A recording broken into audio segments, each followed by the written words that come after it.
அதுக்கப்புறம் ஒரு நாளைக்கு அவர் என்னை பார்த்தார், ஒரே ஒரு பார்வை பார்த்தார். அதில் அப்படி ஒரு வாத்சல்யம், அப்படி ஒரு அன்பு. என்னால் அந்த பார்வையை தாங்க முடியல. அந்த நிமிஷம் எனக்கு என்ன ஆச்சுன்னு தெரியல. அதுக்கப்புறம் அடுத்த நிமிஷம், பகவான் நீங்கள் சாப்பிடலையே பகவான், இருங்க நான் போய் சாப்பாடு கொண்டேன். அப்படி ஆயிடுத்து மைண்ட்.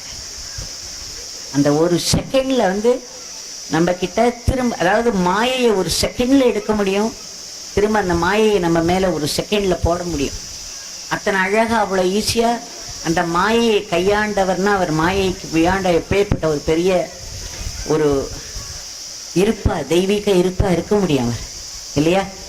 அதனால் எதுக்கு சொல்ல வரேன்னா, ஒரு சிறிய கீத்து, சூரியனுடைய ஒரு சிறிய ஒரு ஒளி கீத்து என் மேலே மாலையாக விழுந்தது.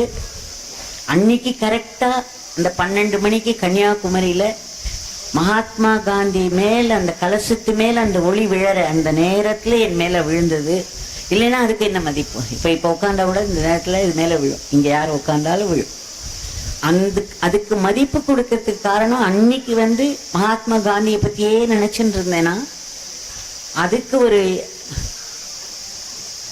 ஒரு பரிசா பகவான் அந்த ஒரு லீலையை நடத்தி காமிச்சார்.